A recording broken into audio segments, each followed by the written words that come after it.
Hello दोस्तों, नमस्कार। मैं एनआर चौधरी एक बार फिर से आप लोगों का स्वागत करता हूं आपके अपने यूट्यूब चैनल इतिहास ग्रुप पे। आज हम एक नई सीरीज शुरू कर रहे हैं, राजस्थान का इतिहास, जो राजस्थान की सभी कंपटीशन एग्जाम के लिए यूजफुल होगी। चाहे वो पटवार का एग्जाम हो, चाहे पुलिस का हो, चाहे एलडीसी हो, चाहे वीडियो हो, चाहे फर्स्ट ग्रेड हो, सेकंड ग्रेड हो, यदि राजस्थान के जितने भी एग्जाम हो, चाहे सीईटी हो, सबके लिए ये बराबर यूजफुल होगी। ठीक है ना। और हम इस क्लास में सबसे पहले शुरुआत करेंगे 1857 की क्रांति से। सबसे पहले मॉडर्न का राजस्थान यानी आधुनिक राजस्थान पढ़ेंगे। उसके बाद हम पढ़ेंगे प्राचीन और जो मध्यकालीन जो राजस्थान है वो बाद में पढ़ेंगे। तो आज की हमारी जो ये क्लास है वो राजस्थान के इतिहास में 1857 की क्रांति को लेकर के। अब एक चीज़ बता दूं, आपको लिखने की बिल्कुल ज़रूरत नहीं है, आप स्क्रीनशॉट ले सकते हो, क्योंकि मैं एक एक लाइन आपको बोर्ड पे लिख दूंगा। पहली चीज़ तो ये। दूसरी चीज़, अगर क्लास आपको अच्छी लगती है तो लाइक अपने दोस्तों के साथ शेयर करिए और सब्सक्राइब कर दीजिए, इसका कोई पैसा नहीं लगता। ठीक है ना। बिना कुछ देरी के मैं सीधा क्लास पे आता हूँ। हमारे टॉपिक है 1857 की क्रांति। किस संदर्भ? राजस्थान के संदर्भ में क्लास है। आज का टॉपिक है, मैं हेडिंग लगा लेता हूँ, 1857 की क्रांति राजस्थान के संदर्भ में। राजस्थान के संदर्भ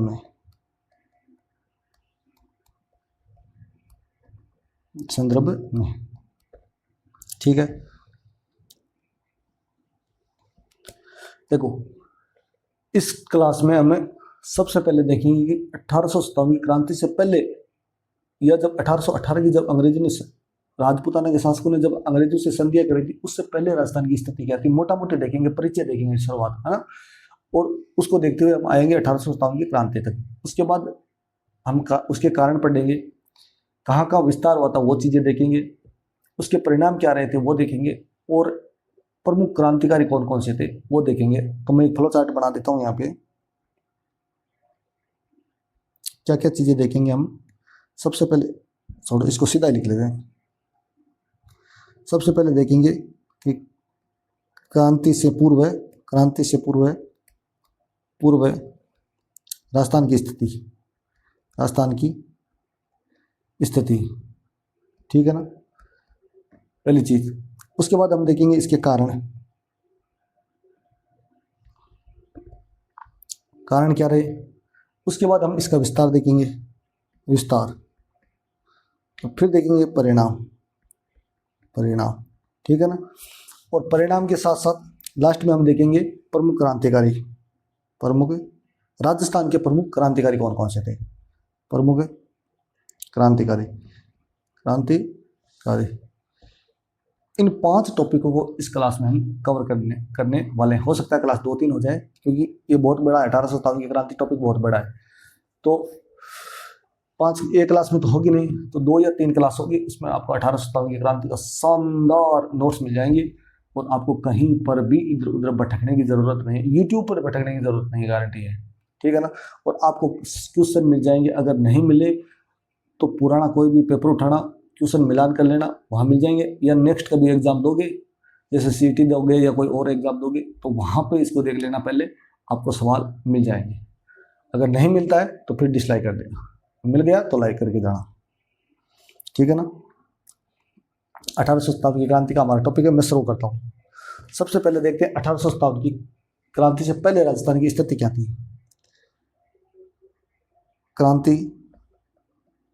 क्रांति से पूर्व राजस्थान की स्थिति।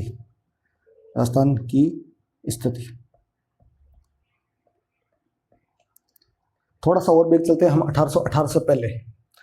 देखो, अंग्रेज आए थे 1600 में, और अंग्रेजों का प्रभाव राजस्थान पर इतना पड़ा नहीं था। 1818 तक कोई प्रभाव नहीं था अंग्रेजों का। ठीक है ना। और 1818 तक के राजस्थान के जो शासक थे वो ना अपने आप में स्वायत्त थे, वो किसी के अधीन नहीं थे, उनका खुद का प्रशासन चलता था, है ना। वो अपने आप में स्वतंत्र थे। लेकिन जब बूंदी का उत्तराधिकार विवाद हुआ, तब हस्तक्षेप होता है या प्रवेश होता है मराठाओं का। जैसे ही राजस्थान में मराठाओं का प्रवेश होता है, राजस्थान के शासकों के लिए एक बड़ी समस्या खड़ी हो जाती है। समस्या क्या थी कि मराठा आक्रमण करके यहाँ से धन लूट करके ले जाते थे। अब भारत में ऐसी कोई शक्ति नहीं थी क्योंकि मुगलों को तो पतन हो चुका था, मुगल खत्म हो गए थे। तो राजस्थान में ऐसी कोई शक्ति नहीं थी जो मराठाओं का क्या कर ले, सामना कर ले। और अंग्रेज धीरे धीरे ताकतवर होते जा रहे थे। मराठाओं का पतन के साथ अंग्रेज क्या हो रहे थे, ताकतवर होते जा रहे थे। तो राजपूताना के शासकों को अपना जो शरणागत दिखाई, जो शरण में जाने का जो रास्ता दिखाई दिया, वो दिखाई दिया अंग्रेज। यानी राजपूताना के शासकों को लग गया था कि अंग्रेज हमारी रक्षा कर सकते हैं। और इसी को ध्यान में रखते हुए 1818 के तहत राजपूताना के जितने भी शासक थे उन्होंने अंग्रेजों से जाके संधियां कर ली, जिसे हम कहते हैं सहायक संधि प्रथा। क्या कहते हैं, सहायक संधि प्रथा। अंग्रेजों ने जाके राजपूताना के शासकों ने जाकर के अंग्रेजों से क्या कर ली, वो संधियां कर लेते हैं। और राजपूताना का जो प्रशासन है वो अंग्रेजों के नियंत्रण में, या यूँ कहे कि राजस्थान के जो शासक वो अंग्रेजों के नियंत्रण में हो जाते हैं। अब अंग्रेज जिस रियासत से संधि करते तो ये उनसे 5-7 शर्तों पे साइन करवा लेते थे। वो शर्तें लगभग सेम ही हुआ करती थी। जैसे आपके आंतरिक और बाह्य मामलों को हम देखेंगे, कोई भी बाह्य आपके ऊपर कोई भी बाह्य आक्रमण होगा तो उसका निपटारा हम करेंगे, आपको टेंशन लेने की जरूरत नहीं है। उसके बदले आप हमें थोड़ा बहुत टैक्स दे देना। लेकिन ये थोड़ा बहुत टैक्स धीरे धीरे बहुत ज़्यादा मात्रा में हो गया था, जिसका सीधा सीधा प्रभाव पड़ा राजस्थान की प्रजा पे, राजस्थान की जनता पे। क्योंकि टैक्स चुकाने का काम कौन कर रही थी, जनता ही तो कर रही थी। इसका परिणाम ये निकला कि जनता अंग्रेज के खिलाफ हो गई और 1857 की क्रांति को अंजाम दिया। तो मैं इस पृष्ठभूमि को मोटा मोटी लिख देता हूँ ना, उसके बाद इस पृष्ठभूमि को लिखने के बाद हम आएंगे 1857 की क्रांति के कारणों पे। ठीक है, क्रांति की स्थिति देखते हैं, लिखना स्टार्ट करते हैं। 1818 से पूर्व राजपूताना में रजवाड़ों का प्रशासन था।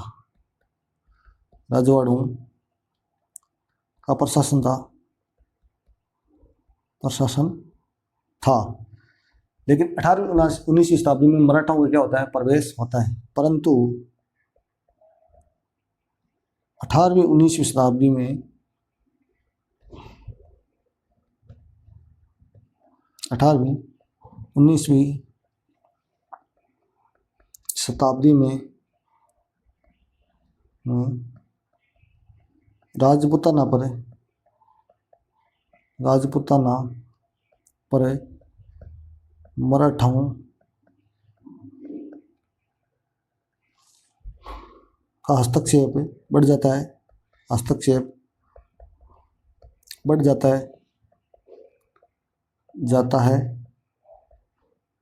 राजपूताना पर क्या होता है, मराठाओं का हस्तक्षेप बढ़ जाता है, जिसके परिणाम स्वरूप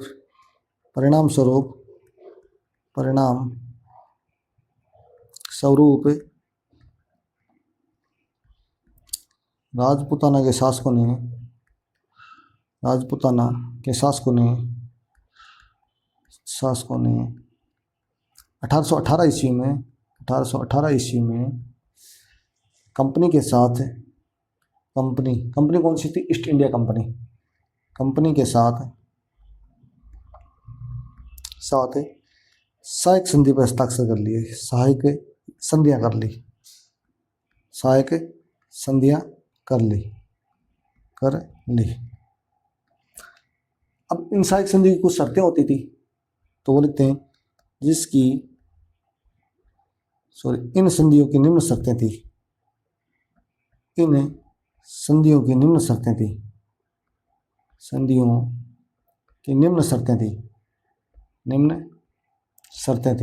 वो शर्तें कौन कौन सी थी? पहली शर्त क्या होती थी? पहली शर्त, राज्य के आंतरिक व बाह्य मामले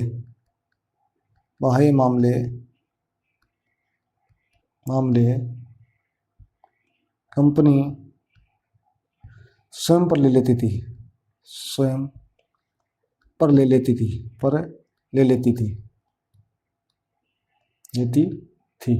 पहली चीज तो ये थी, ठीक है ना। आंतरिक और बाह्य मामले कंपनी क्या करती थी, खुद के ऊपर ले लेती थी। दूसरी शर्त क्या होती थी,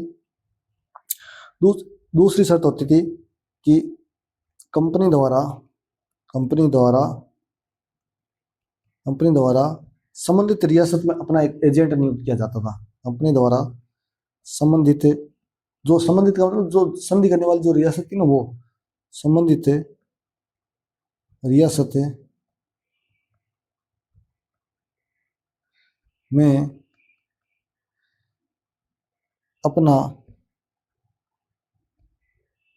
अपना एजेंट नियुक्त करती थी।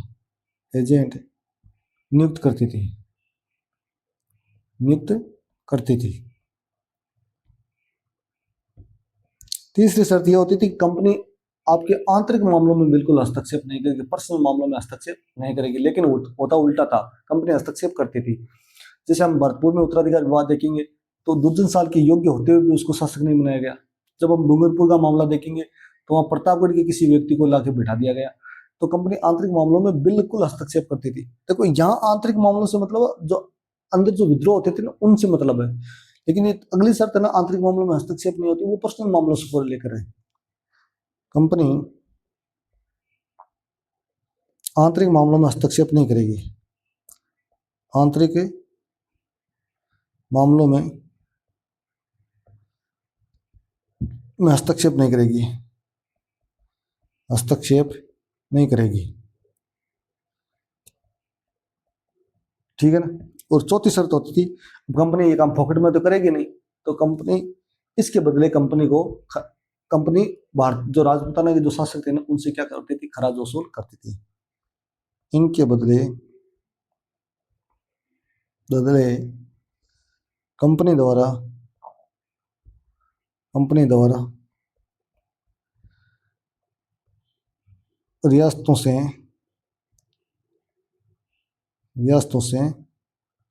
खराज जिसे आप टैक्स बोल सकते हो, टैक्स वसूल किया जाता था।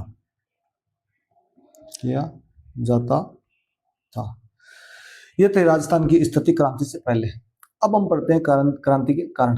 क्रांति के कारणों पर आने से पहले हम थोड़ा सा एक चीज और देख लेते हैं कि कितनी सैनिक छावनियां थी राजस्थान में, वो चीज देख लेते हैं। और क्रांति के समय कौन सी रियासत का कौन शासक था और कौन पॉलिटिकल एजेंट था, वो सारी चीजें हम थोड़ी देख लेते हैं। उसके बाद हम आएंगे 1857 की क्रांति के कारण। तो लिखते हैं यहाँ, क्रांति के समय राजपूताना में 6 सैनिक छावनियां थी। राजस्थान में कितनी सैनिक छावनियां थी? 6। क्रांति के समय राजस्थान में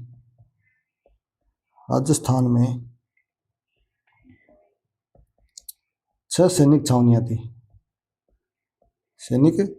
थी। अब वो कौन कौन सी थी, वो एक एक करके हम देखेंगे। छावनियां थी, सबसे पहले है नसीराबाद छावनी। और नसीराबाद छावनी कहाँ पड़ती है? ये थी अजमेर में। और यहाँ पे बंगाल नेटिव इन्फेंट्री तैनात रहती थी। इन्फेंट्री का मतलब होता है पैदल सेना, है ना।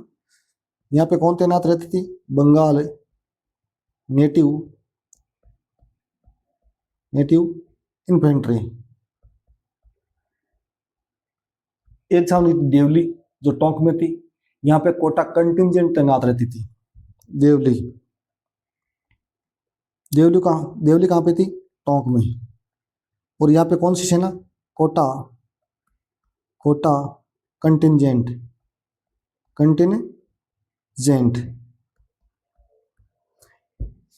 एक छावनी थी नीमच, जहाँ फर्स्ट बम्बई लॉन्सर्स तैनात रहती थी। First Bengal cavalry. तीसरी छावनी कौन सी है? तीसरी छावनी है नीमच, जो कहाँ पे थी? एमपी में थी। और यहाँ पे कौन तैनात थी? First Bengal cavalry. और कैवेलरी का मतलब होता है घुड़सवार सेना। Infantry, cavalry. Infantry Bengal infantry जो नसीराबाद में थी, और कैवेलरी ये कौन सी थी? फर्स्ट बंगाल कैवेलरी जो नीमच में तैनात थी। चौथी छावनी थी एरिनपुरा। एरिनपुरा। और एरिनपुरा कहाँ थी? ये थी जोधपुर में, जोधपुर में। और यहाँ पे कौन सी सेना तैनात थी? Jodhpur legion, Jodhpur legion. ये 4 सैनिक छावनियां थी जिन्होंने क्रांति में भाग लिया था। अब 2 सैनिक छावनियां जिन्होंने क्रांति में भाग नहीं लिया था, वो एक कौन सी थी? खेरवाड़ा, खेरवाड़ा। खेरवाड़ा कहाँ पे थी? उदयपुर में, जहां पे एमबीसी तैनात थी। एमबीसी, एमबीसी का मतलब होता है मेवाड़ भील कौर, मेवाड़ भील कौर, ठीक है ना, एमबीसी तैनात थी। और एक थी ब्यावर, ब्यावर। ये ब्यावर अजमेर में, अब ब्यावर लिख लो। ब्यावर कहाँ पे थी? ब्यावर में थी, ब्यावर अजमेर, अभी वर्तमान में अजमेर में है, ठीक है ना। ब्यावर अजमेर में थी। और यहाँ पे मेरवाड़ा, यहाँ पर मेरवाड़ा रेजिमेंट तैनात थी, मेंट तैनात। अब देखो, खेरवाड़ा और ब्यावर, ये 2 छावनियां ऐसी थी जिन्होंने क्रांति में भाग नहीं लिया था। बाकी एरिनपुरा, देवली, एरिनपुरा, देवली, नसीराबाद और नीमच, इन छावनियों ने क्या किया? 1857 की क्रांति में भाग लिया था। तो यहाँ पे लिख लो, इन छावनियों ने भाग नहीं लिया, छावनियों ने क्रांति में भाग नहीं लिया, क्रांति में भाग नहीं लिया, नहीं लिया, ठीक है। अब थोड़ा देखते हैं राजपूताना रेजिडेंसी के बारे में थोड़ा सा, कि राजपूताना रेजिडेंसी क्या। पहले देख लेते हैं हम रियासत और उनके शासक। क्रांति के समय प्रमुख रियासत और उनके शासक। हेडिंग लगाता हूं, क्रांति के समय के शासक, क्रांति के समय रियासत के शासक व रियासतें, रियासतें यानी कौन सी रियासत का कौन शासक था। तो मैं लिखते हैं, यहाँ पे एक साइड लिखता हूँ रियासत और एक साइड लिखता हूँ शासक कौन था, और साथ में जिन रियासतों का पॉलिटिकल एजेंट होगा ना वो भी लिख लेते हैं। तो यहाँ पे मैं लिख रहा हूँ PA, P का मतलब होता है पॉलिटिकल, A का मतलब एजेंट। PA पॉलिटिकल एजेंट कौन था। तो सबसे पहले देखते हैं हम मेवाड़, और मेवाड़ रियासत का जो शासक था वो था महाराणा स्वरूप सिंह, महाराणा स्वरूप सिंह, स्वरूप सिंह। और इस रियासत का जो पॉलिटिकल एजेंट था वो था सोवर्स, सोवर्स, ठीक है ना। उसके बाद हम चलते हैं मारवाड़, मारवाड़, मारवाड़ जो जोधपुर वाला इलाका है ना, उसको उसमें मारवाड़ रियासत कहा जाता था, मारवाड़।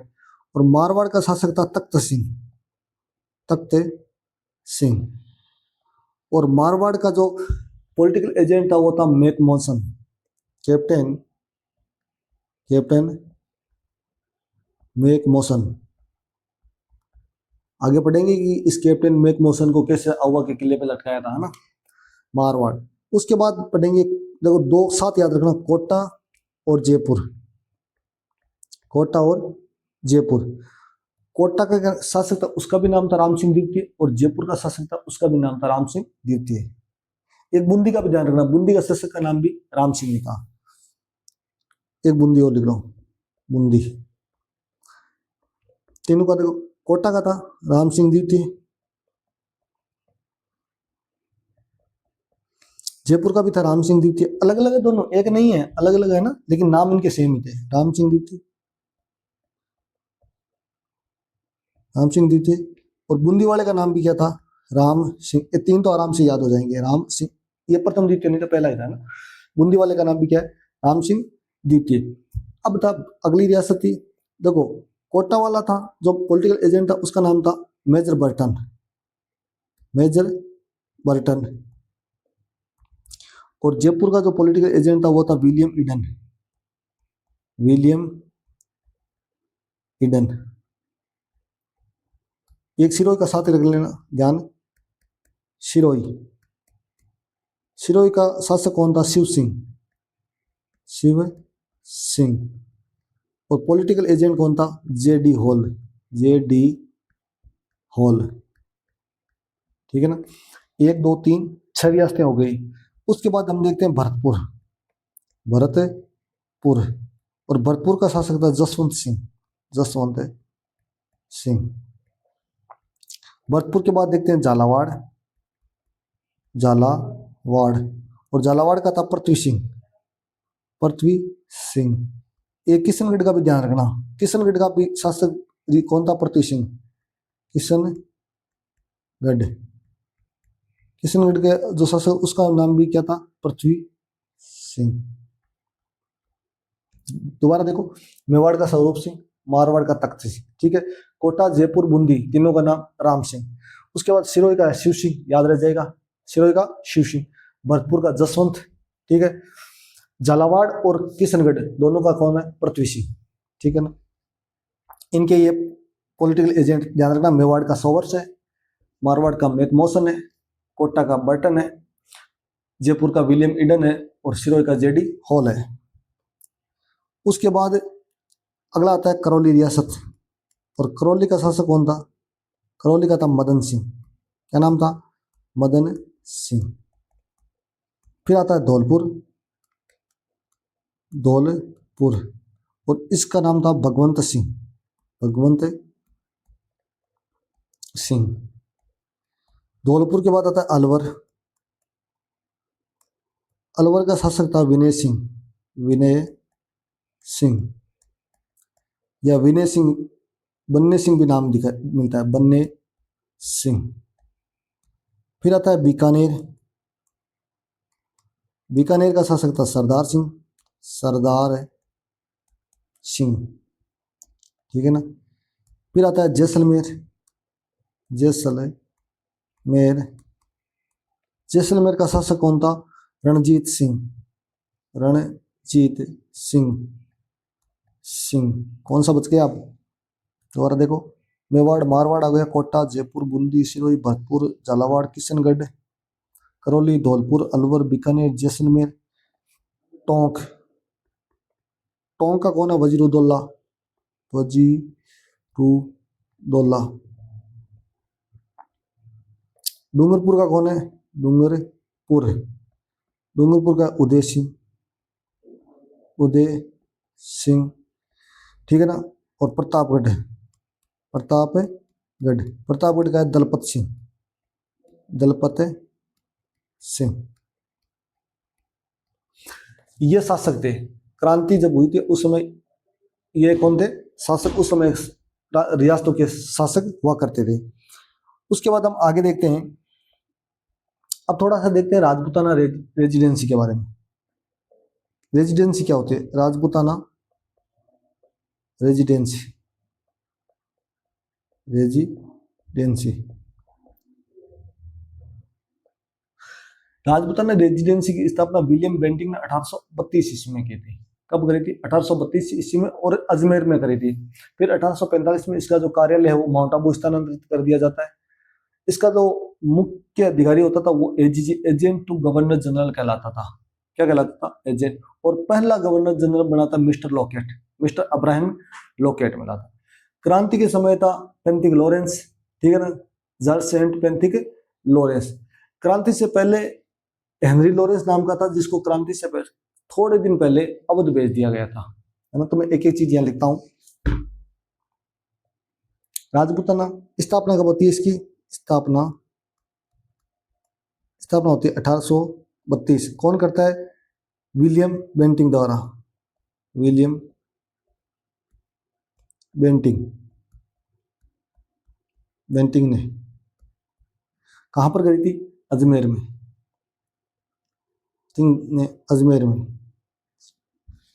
अलग से लिख लेते हैं, हेडक्वार्टर, HQ का मतलब हेडक्वार्टर लिखा है ना। हेड कहाँ था? अजमेर। और 1845 में कहाँ स्थानांतरित कर दिया? माउंट आबू। ग्रीष्मकालीन राजधानी कहाँ हुआ करती थी? माउंट आबू। 1845 में माउंट आबू, आबू स्थानांतरित। ठीक है। प्रथम एजीजी कौन था? प्रथम AGG mister mister Abraham Abraham locket. कौन था? Mister Abraham locket. और क्रांति के समय कौन था? क्रांति के समय क्रांति के समय कौन था? George Saint Patrick Lawrence. George Saint Patrick, आप तो पैट्रिक लॉरेंस याद रखना, पैट्रिक लॉरेंस। एक नोट लगा के याद रखना। नोट क्या है? क्रांति से कुछ समय पूर्व है, क्रांति क्या पता पूछ लिए, क्रांति से कुछ समय पूर्व है, कुछ समय पूर्व राजपूताना का एजीजी हेनरी लॉरेंस था।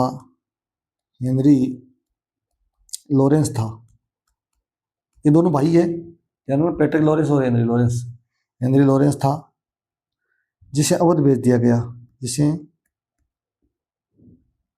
क्रांति से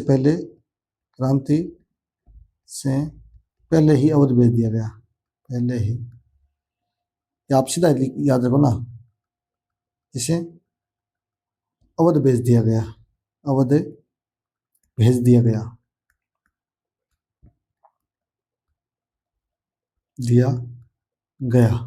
ठीक है ना। अब देखो, ये जो राजस्थान, हमारा राजपूताना का जो नियंत्रण था उत्तर पश्चिमी क्षेत्र या उत्तर पश्चिमी जो हेडक्वार्टर होता था ना, जिसका मुख्यालय आगरा होता था, उसके नियंत्रण में आता था। तो एक चीज और यहाँ नोट लगा के देखा, ध्यान रखना। नोट है, क्रांति के समय मैं कलर चेंज कर लेता हूं इसका।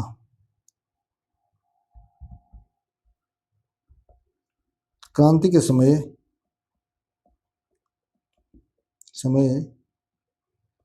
राजपूताने का नियंत्रण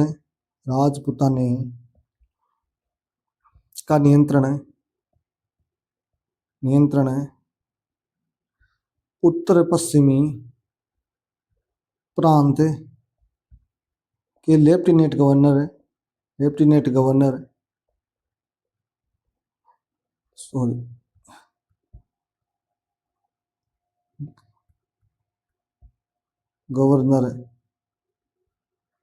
जिसका नाम क्या था? कोलविन। लेफ्टिनेंट गवर्नर कोलविन के नियंत्रण में था।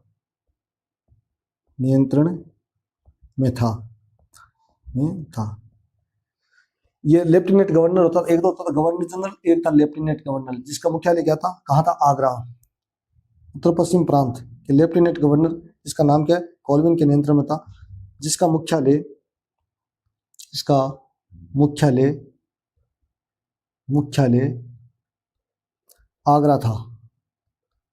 आगरा में था। तो फिर ये एजीजी कौन था, है ना भाई? नियंत्रण जब कोलविन के नियंत्रण में और उसका केंद्र आगरा, तो फिर एजीजी कौन था? तो ध्यान रखना, एजीजी का कार्य सिर्फ शांति व्यवस्था बनाए रखना था। शांति व्यवस्था बनाए रखना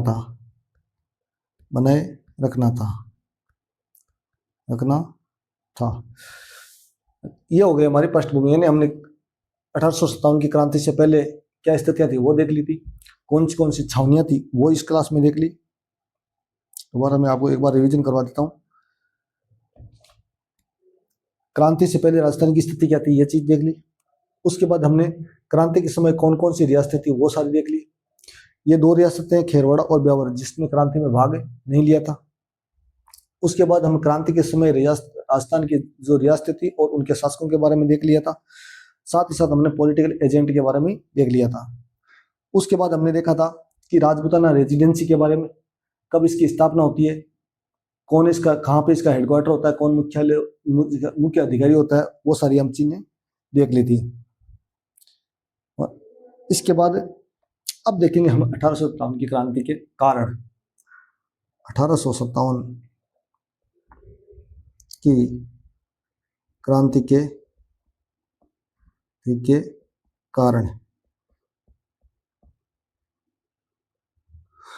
कारण मोटा मोटी तौर पे 4 या 5 भागों में बांटा जाता है। देखो सबसे पहले देखते हैं हम प्रशासनिक कारण। प्रशासनिक कारण, उसके बाद सामाजिक कारण। सामाजिक कारण, प्रशासनिक और राजनीतिक एक ही होता है। उसके बाद देखेंगे आर्थिक कारण। आर्थिक कारण, उसके बाद देखेंगे हम धार्मिक कारण। धार्मिक कारण, और उसके बाद हम देखेंगे तात्कालिक कारण। तात्कालिक कारण।